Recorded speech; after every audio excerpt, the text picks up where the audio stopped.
It's time to strap in and get ready. The Insight NBA team is in the arena, bringing you the ultimate play-by-play on who's hot and who's not to help you win your leagues and dominate your mates. You're now hooping with your hosts, Matty G, Skitty, and Malley for the Insight NBA show.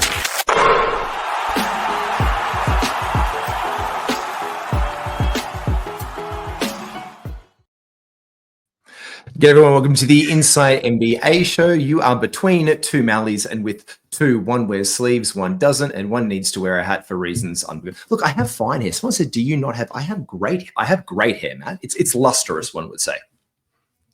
Looks like you're a reporter who's reporting from a bushfire in Victoria or something, mate, like live on the scene. Yeah, listen, I should undo another button and put some smoke in my face. Look, it's hot out here, guys. It's work day.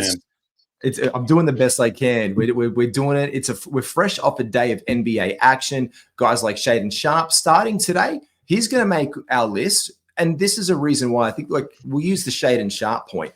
Can we call this the Sharp list? No, let's not call that the Sharp list.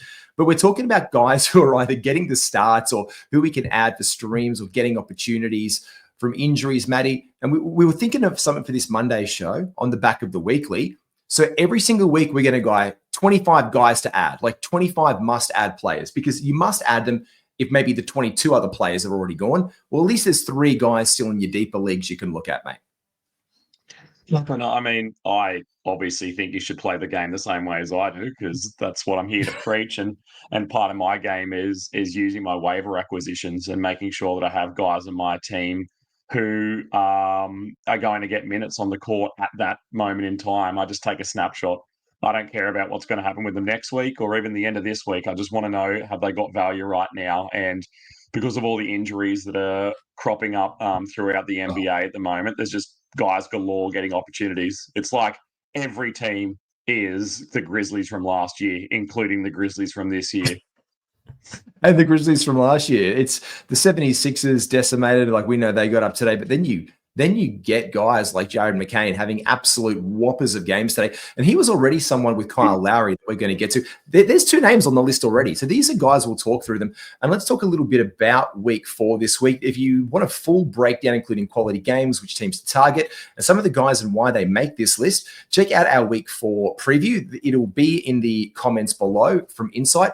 Malley, we've got a bit of a mishmash week as it's NBA Cup week starting up. So we're starting Monday with 5 games, Tuesday with 8, Wednesday and Friday make it really, really hard. There's 11 and 12. There's only 1 game on Thursday, and then Saturday 5 and Sunday we have 10 games. It's a bit of a hectic one. Best streaming advice you can give this week? I guess, obviously, if you can pick up, is it Dallas and who plays with Dallas on that 1 game day? Yep. I think if you can work that, that's obviously going to be a big key to unlocking success this week, especially because it's bookended by an 11 and a 12. So Dallas and whomever Dallas is playing against, you have that there? I can have a quick look up at and see. I did have it here before. I think it was, I'm pretty sure it was Dallas and the, was it the Mavericks? Wasn't that? I think it was Dallas and the Mavericks.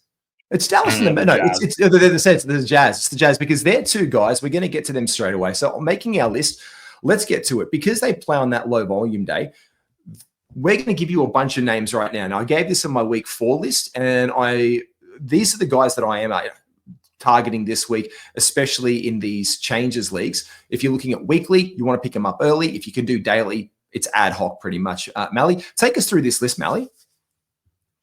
Look at Dinwiddie there. We've got a bit of a guard deficit. Unfortunately, the 2 not unfortunately, depending on who your team is, but the 2 remaining guards are the guys who do all the heavy lifting.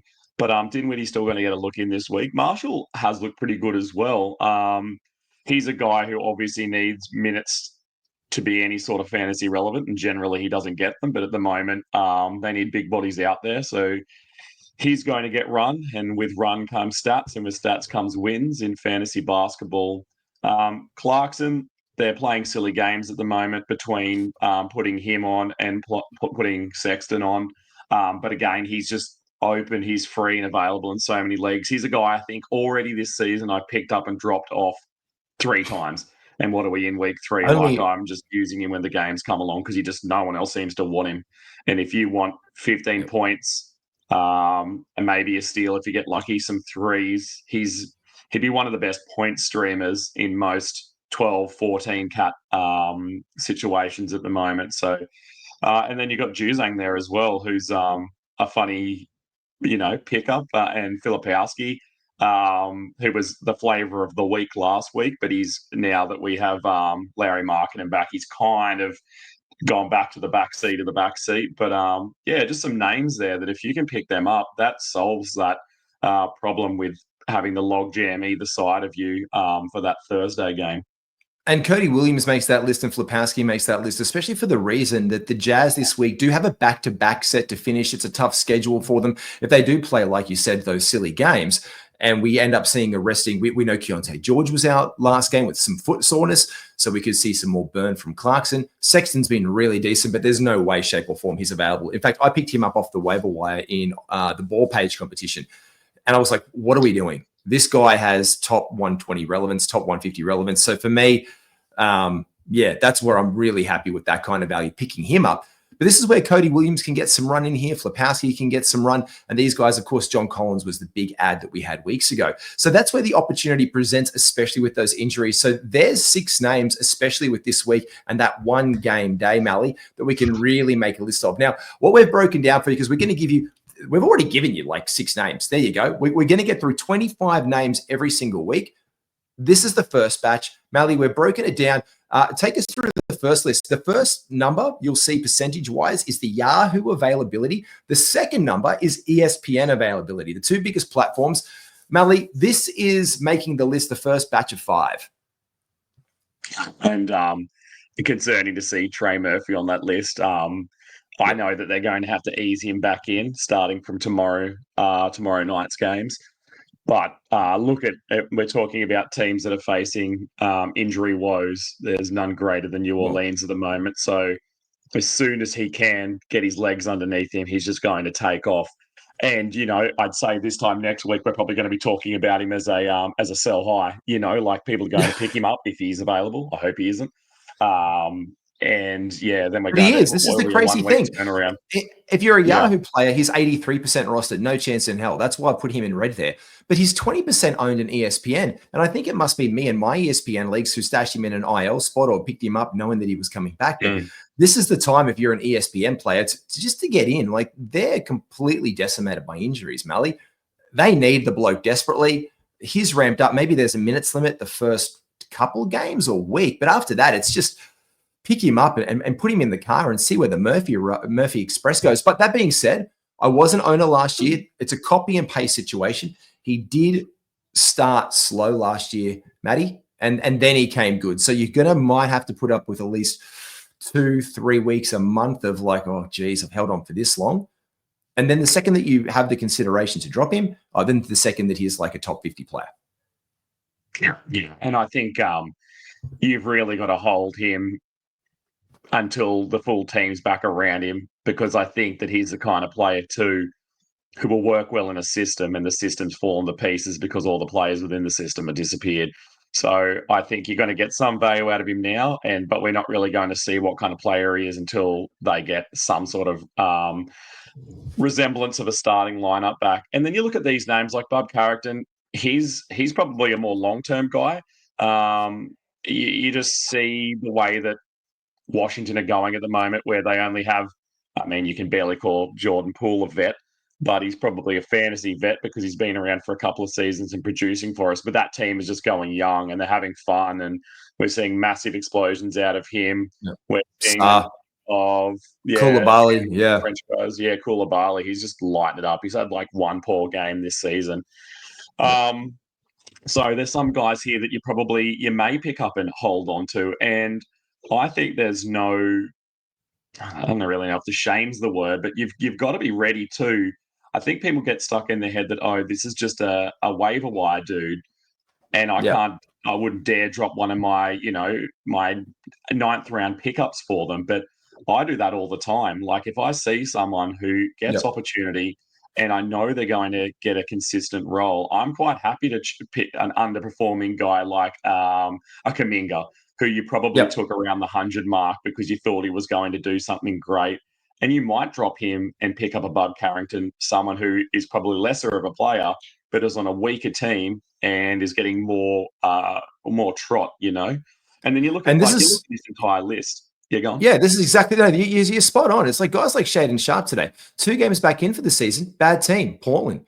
26% owned. That's already clicked up. And these numbers as well are indicative of the increase in the last week. And some of these guys have gone up and down. Pippen Jr., massive increase. Bad team right now. Memphis, 49 and 46% owned, which means there's still half of the teams out there in fantasy that don't own the bloke. Shaden Sharp started today. That's what we like to see, like you said, Malley. This is guys who are getting opportunity. Now, if he started the 3rd game back in from his injury, this is probably showing you Portland, who already we know suck, and they lost by an absolute truckload today. Like, they were absolutely pounded into oblivion. Like, that was not, I think that it was one of the most disappointing like showings from them we've seen all season. And that's saying a lot, 134 to 89 versus the Memphis Grizzlies. But this is where Sharp gets the start. Scottie Pippen, who's also on this list, half owned, 17 points, 4 rebounds, 2 assists and a block shot from him. Excellent, 75% from the floor. You want that on your team, Malley. And you might want to see him stick around for a lot longer than this as well, with Bain out and Morant out. It's these guys. And Ochai Agbaji today, a great player again with Scotty Barnes out. You really wanted to see him on this list too, mate. Yeah, no, I've had him in one of my leagues for quite a few weeks now, just because the opportunity just hasn't disappeared. You know, they haven't had their big 3 play together, so that, you know, therefore he's had a run every night because he's a kind of versatile kind of dude. And he wasn't much last year. I mean, he was a waiver guy last year, but a waiver guy that you wouldn't touch. And this year is a waiver guy that is getting plenty of trot. And I think, you know, you look at someone like him, you look at a Scottie Pippen, a Bud Carrington's probably outside this sphere because I think he's going to continue to start. But with these guys, because those 3 teams don't really want to win, like Washington, Portland, and who was the other one I was missing? Go back to my list. Memphis. Oh, Toronto. So they're 3 teams that aren't really looking to win a lot of games. These guys, even when players do come back, are still going to get a run, you know. And then with someone like Scottie Pippen on a team, Scottie Pippen Jr. on a team that do want to win, he's a reliable backup. He's kind of put himself in a position now where he's going to, even on nights where Jar is back, still get run, and obviously not have as great a statistics as he's putting up right now. And that's where you have to, not right now, but in a couple of weeks' time when Jar's back, then that's when you got to make a decision. Do I drop him and allow someone else to pick him up, or do I ride these slower weeks and just put him on when I can and wait, because it's inevitable that one of these guards is going to go down again? You know, he's not a guy you have to get rid of necessarily. I would, just because I churn people out, but you know, others might not. You've got to make that choice for yourself. And this is where these next list of guys, especially like you mentioned, the Pelicans, they're just depleted, incredibly much so that Jose Alvarado has been in the 24 hours, added 26% on Yahoo to drive his ownership up to 34% on Yahoo, 22% on ESPN. Brandon Boston Jr., an electrifying scorer, he has gone up 18% in the last 24 hours to 19% ownership on Yahoo, but still only 9% on ESPN, with Yves Missy has been the most dropped of the guys in New Orleans. He's down to 9% ownership and 4% ownership based on his injury the other day, and completely underperforming. Like you get these guys in, you churn them in, you get them, they don't do what you need, you drop them, you get the next guy, you attack the end of the week. And that's why it's a really important exercise, we think, to do this on this Monday show, because we're looking to set ourselves up for the week and guys we might want to target. And Malley, I think you'll find, like I find, you might have these 25 guys that you want to keep your eye on, and they might still be there on Wednesday. And this week, when with teams playing their first game middle of the week, players want to be on it. So the second that guy hits the court, I know that I'm getting onto my app and I'm dropping that player who's just taken on at 10 a.m., 11 a.m. Australian time. The second that they hit that ad, I'm going and I'm dropping them and picking up that guy. So the second they finish that game, I'm out there straight away looking to make ads and get rid of them the second that they finish up and get my next guy on. 100%. No emotional attachments. You got to drop them and you got to move on. You know, and then today, you know, I picked up a Hayward Highsmith, and I was looking to get a few late minute in my final round rebounds from him, and he ended up getting 5 steals today. So that was a bit of a nice surprise, and Yep. I'm sure that he upset and brought great joy to a lot of teams today with those 5 steals, because that's Dyson Daniels-esque. But yeah, at And 4 and 1%, that's insane. Like, he's a guy sitting there. He's not going to do that every night. So I wouldn't be going, great, I found the new Dyson Daniels, who's just sneaking into Miami. But I was the same. As soon as I saw Jimmy Butler sitting on the floor, I was like, all right, let me just put him in there. They're not really sold on any of their power forwards at the moment. So they'll just, like, Nicola seems to come in and leave every second night. He's in, he's out, he's in, he's out. So Yep. why not roll the dice with Hayward? And I mean, that paid off well for me today. No, 100%. And this is where this week as well is a bit of a mishmash, because the Heat don't have any back-to-backs. These guys we do have Pelicans the Friday, Saturday back-to-back this week, but the Friday, then when we're talking about those Pelicans guys, you might want to drop one of those dudes off at the car park, because you've got 12 games, 24 teams of action across the NBA. So you might not need to use them. The other guy making this list, and I want to do this, Zachary Ricochet, someone said to me, it's only a short-term flash in the pan. Do we really think the Hawks are that good? And the answer is no. They also finish off this week on when the schedule is 10 games rolling into the following week. Ricochet right now, his ownership is 38% and 23%, which means there's more of a window for him with Bogdan Bogdanovic out. DeAndre Hunter is healthy but hasn't been activated, and we're going to get some run from him very, very soon. But while the iron is hot, bring him in. He's going to be a Rookie of the Year candidate. He's playing better. His percentages aren't great, but there's some blocks and steals. And I actually think we're seeing some good progress from him early. Like, we're seeing early leaps from Ricochet instead of just being one of these rookies to exist. And he seems to coalesce really, really well with the team. Like, they've got these long guys who are really active. If you watch a Hawks game, you're genuinely entertained by them. Yeah, no, they are a good watch at the moment.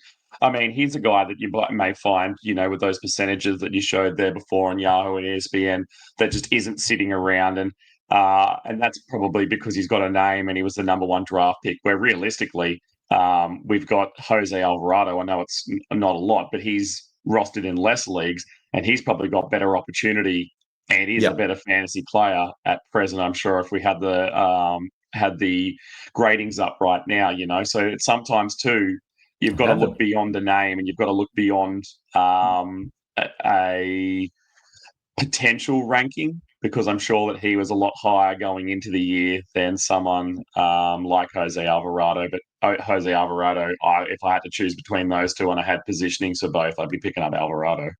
And he has been the 14th ranked player in the last week, Jose Alvarado. So that has been, that's what you're picking up right now. That's what you're picking up on your waiver wire to get rid of. And that is the second best New Orleans Pelican, because the other bloke on the list who's the 13th best player is Brandon Boston Jr., who's been an absolute flying weapon. And he is owned even less than Jose Alvarado at 19 and 9%. So he is definitely a guy we are looking to add if he is in your league, no matter what format you could say at this point in time. You want to be rounding into him. Another guy who's been absolutely incredible this past couple of weeks has been Lou Dort. He's been around the 120s, but that's a lot of value there when you see 23 and 5% owned between Yahoo and ESPN. Jalen Wells, another one of these guys creeping up from the Memphis team that, as you said, Malley, absolutely sucking. He's in the 120s of value overall in the past week. He's at 5% and 2% rostered. With Keyshawn George, he has been, as you said before, mate, the Washington Wizards young blokes,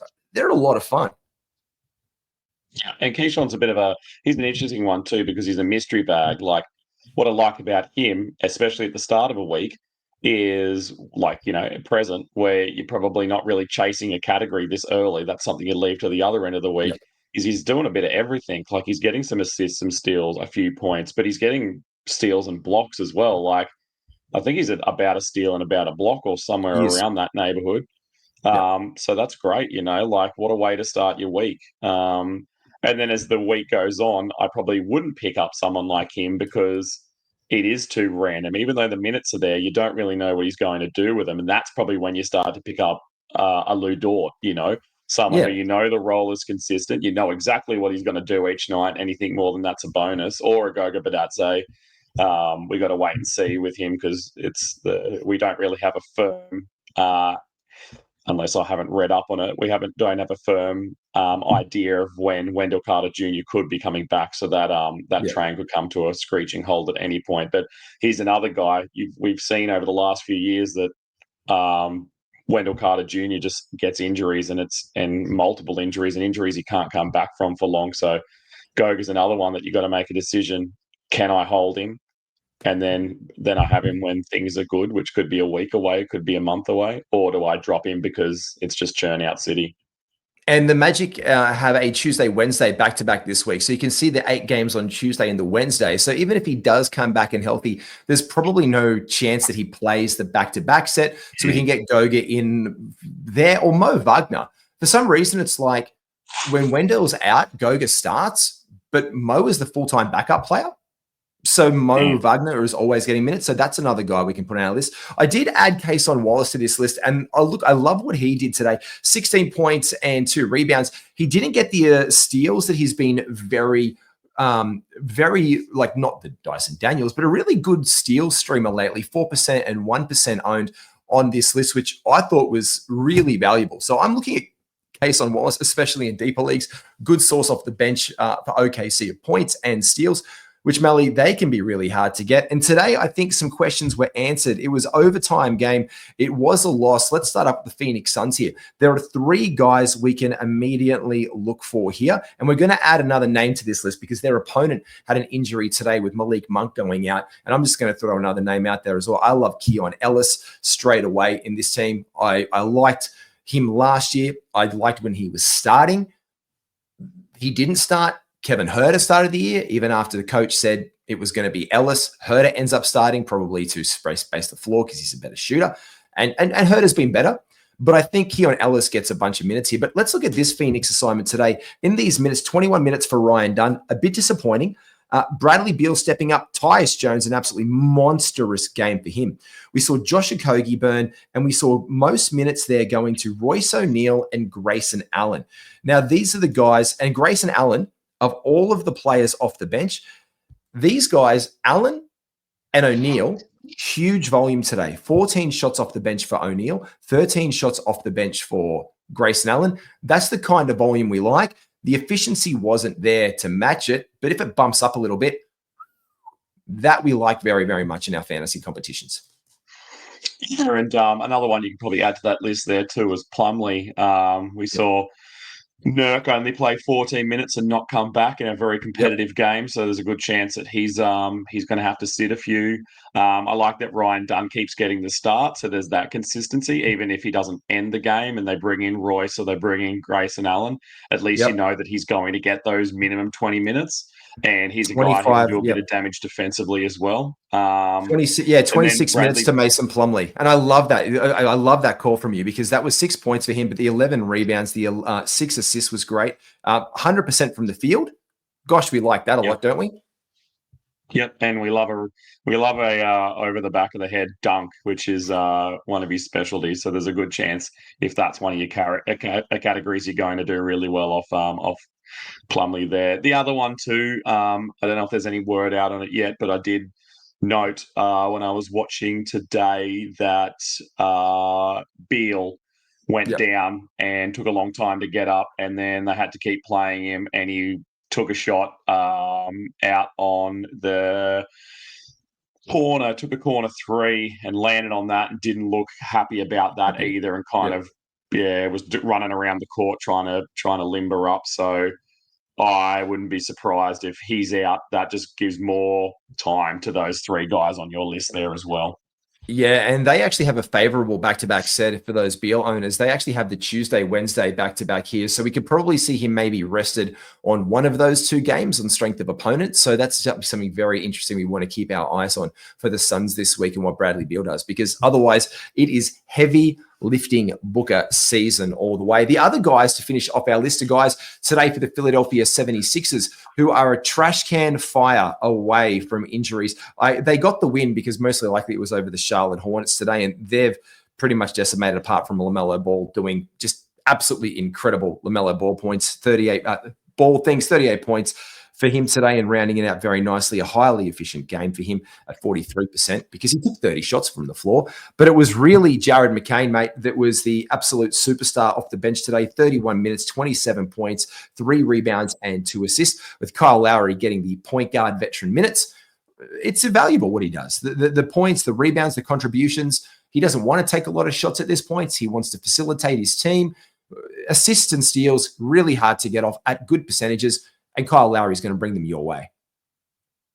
Even back, I was just pondering then too, if it comes out that someone like Bradley Beal is a game time decision, maybe that if he's on your team, that's a good time to pick up a Grayson Allen, because you it depends if you're a glass half full or half empty kind of view of the world. You kind of sort it either way. If Beal plays, great. You get the points, you get all the stuff, and then you don't get much from Grayson Allen, but that's all right. You let him go. If he doesn't play, if he is a game time decision, that is, or for anyone in that particular position, because that happens quite frequently where it's a game time decision, then you get a huge night from Grayson Allen, and then you drop him as soon as Beal's back. And it's a guy that you keep your eye on, because unless you're freaks like us who spend our whole day trawling the numbers, he's the guy on your team. You can see that he's out. You can see that he's back. You know exactly when it's time to put Grayson Allen back in the pond with the rest of them. Because I think sometimes too, if you're maybe more of a casual player, or you're in a lot of different leagues and you have to spread yourself a little bit thin, sometimes it's good to take guys like that, because you don't have to have your finger on the pulse so much.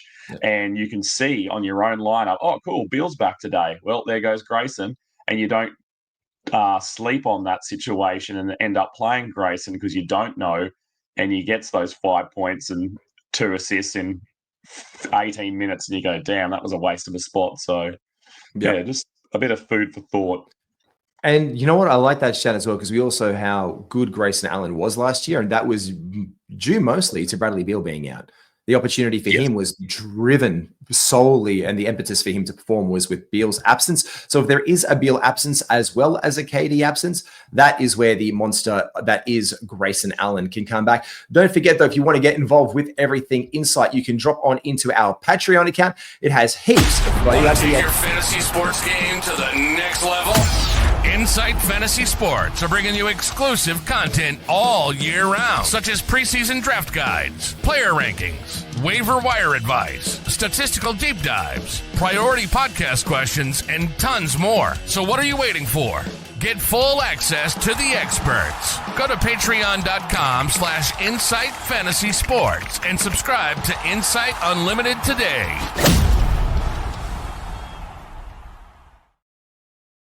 And a big shout out as well to our sponsors. You're rocking their apparel today right there. I'm obviously, just as you said, I'm reporting from a bushfire in Victoria. There it is, the standard squeeze. Get amongst it. That is the Barnyard sleeveless tee for summer. Get your keep cups and get everything cool from them. Their 4-in-1 is legendary. You can use promo code IFS15 to get 15% off your order at checkout. Keep that in mind for Christmas time. It is solid. Malley, thank you so much. We'll catch up with you Wednesday for the Sell High Show, one of our favorites every single week. Sounds good. Can't wait. Mate, you take care of yourself. Be well, everybody. Make sure you like and subscribe. Hit the button down below. Make sure you subscribe to all Content Insight. For this has been the first episode for the season of The Watch List, our weekly dose of 25 guys to add.